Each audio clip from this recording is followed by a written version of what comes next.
Olá, povo de Deus, tudo bem com vocês? Vamos direto ao ponto. Nosso super ano bíblico de hoje está passando pelo trecho de 1 Coríntios 13, 14 e 15. E, gente, o capítulo 13 não tem nem o que dizer, é simplesmente maravilhoso. O capítulo 13 é a melhor narrativa sobre amor.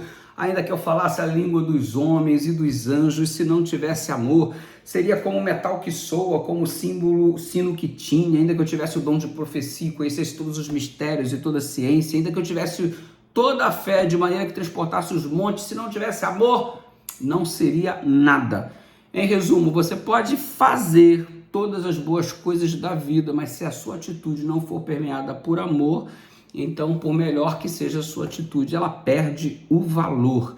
Aliás, Jesus disse: nisto conhecereis verdadeiramente os que são os meus discípulos, se vos amardes uns aos outros.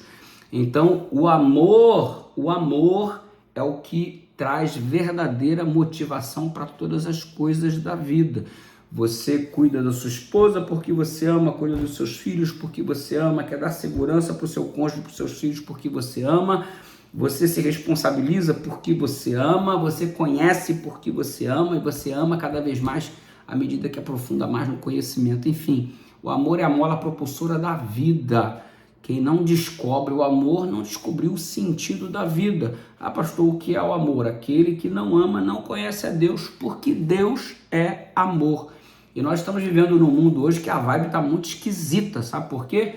As pessoas estão colocando o amor como justificativa para os erros. Ah, porque eu amo outra pessoa, agora eu posso então me envolver num relacionamento extraconjugal.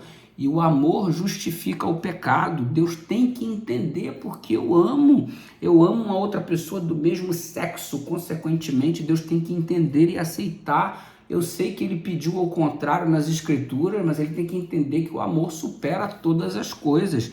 Bom, Deus, que é amor, ele legislou como deve ser a vida humana. O amor não é permissivo, não te permite fazer coisas contrárias à solicitação divina. Muito pelo contrário, é exatamente por amar que permanecemos dentro da programação divina para as nossas vidas. No seguinte sentido: o Senhor repreende aquele a quem ama, assim como o pai ao filho a quem quer bem. Se o pai verifica o filho errando e não se posiciona, será que este pai verdadeiramente ama o filho que, ao vê-lo errar, não tenta corrigi-lo para que ele viva uma vida melhor, uma vez que o pai sabe o que é melhor para este filho? Então, que amor é esse que se cala diante de um erro, fingindo que nada está acontecendo, acobertando as iniquidades para proteger este filho e mantê-lo na iniquidade? Isso não é amor, ok? A gente está começando a alimentar um tipo de amor que não corresponde ao amor de fato. Estamos nos auto-enganando e justificando, querendo utilizar o amor como justificativa para darmos vazão a todos os nossos pecados, e pecados em nome do amor. Não pode. Deus, que é amor, ele estabelece os parâmetros, sua lei para o ser humano, e aquele que o ama guarda os seus mandamentos, diz a palavra do Senhor, porque a obediência é a maior expressão de amor que alguém pode demonstrar para com o outro. Você ama a tua mãe? Então obedeça a sua mãe. Você ama o teu pai? Obedeça ao seu pai. Você ama a Deus? Obedeça a Deus. A obediência é a melhor expressão de amor. E veja, a história de Davi, por exemplo, ele amava Betseba, então o amor justifica o adultério, não justificou. Você percebe que Davi colheu todos os males que ele plantou. Você percebe que o amor do Davi para com Betseba não fez o que é errado ser certo. Entendeu isso? É claro que Deus o perdoou porque o ama, mas o perdoou porque ele se arrependeu. Se ele não tivesse se arrependido, ele não teria obtido o perdão, porque embora Deus ame muito o ser humano, Deus só perdoa o ser humano se este estiver arrependido, ok? E arrependido e convertido. Deus não expressa no que diz respeito a aprovação para o erro só porque ama.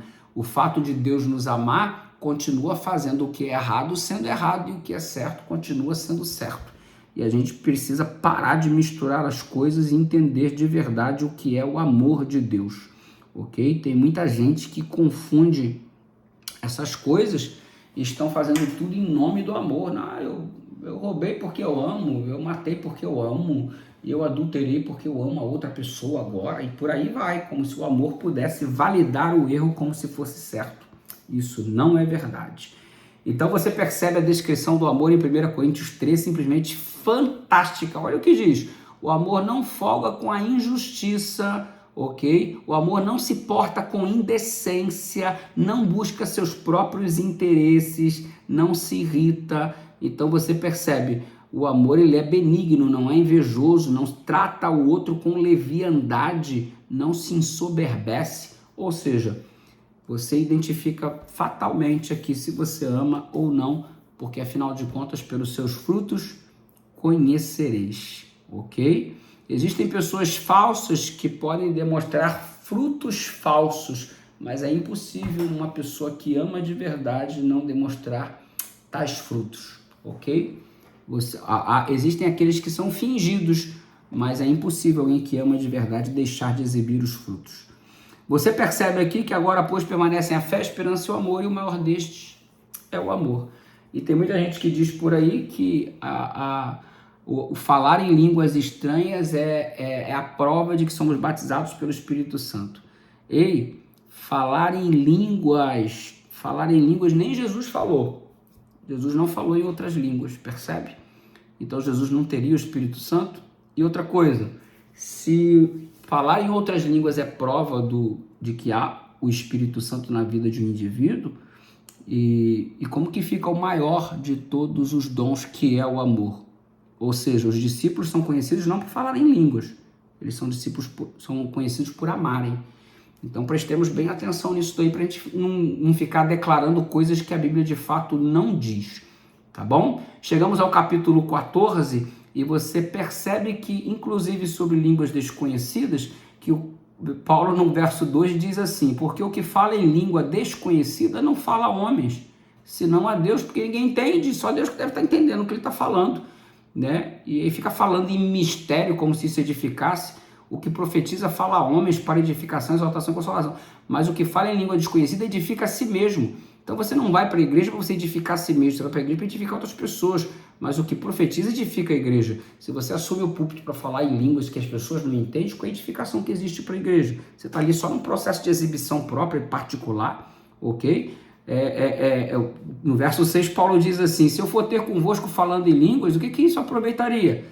Se eu vos falasse por meio de uma revelação da ciência ou da profecia ou da doutrina, da mesma sorte, as pessoas ficam falando, ninguém entende nada, a igreja não é edificada. E ele, o próprio Paulo, disse: eu falo muito mais do que qualquer um de vós outras línguas, porém eu prefiro falar uma que todo mundo entenda do que um montão que ninguém entende nada. Você vai para a igreja para ser edificado. Se você não compreende o que está sendo dito, como edificado você será. Então é assim que está funcionando. Então é melhor ficar quietinho, porque senão não edifica a igreja. Está aqui 1 Coríntios 14. Aí você vai adiante e chega ao capítulo 15, aí é poderoso, porque tem um relato aqui da ressurreição, né? E o verso 12 diz assim: ora, se prega que Cristo ressuscitou dentre os mortos, como dizem alguns dentre de vós, que não há ressurreição dos mortos. Se Jesus ressuscitou, como é que vocês estão dizendo que não tem ressurreição dos mortos? E se não há ressurreição dos mortos, Cristo não ressuscitou, e se Cristo porventura não tivesse ressuscitado, logo a nossa pregação e a nossa fé seria vã. E sabe por que nada disso que a gente faz é vão? Por um único motivo: Jesus ressuscitou. Então nada disso é vão. A morte não detém mais o servo de Deus, porque assim como Jesus ressuscitou, ainda que eu enfrente a morte, também participarei da ressurreição que ele tem poder para outorgar a mim. Entende? Então se Jesus não ressuscita, o evangelho não teria eficácia, Satanás teria vencido, nós seríamos escravos deles para todo sempre, e não mais esperança existiria em nosso coração. Já imaginou que tragédia? Mas graças a Deus que Jesus ressuscitou, ele vive e nós viveremos com ele. Graça e paz. Amanhã tem mais. Um grande beijo no seu coração. Curta, compartilhe.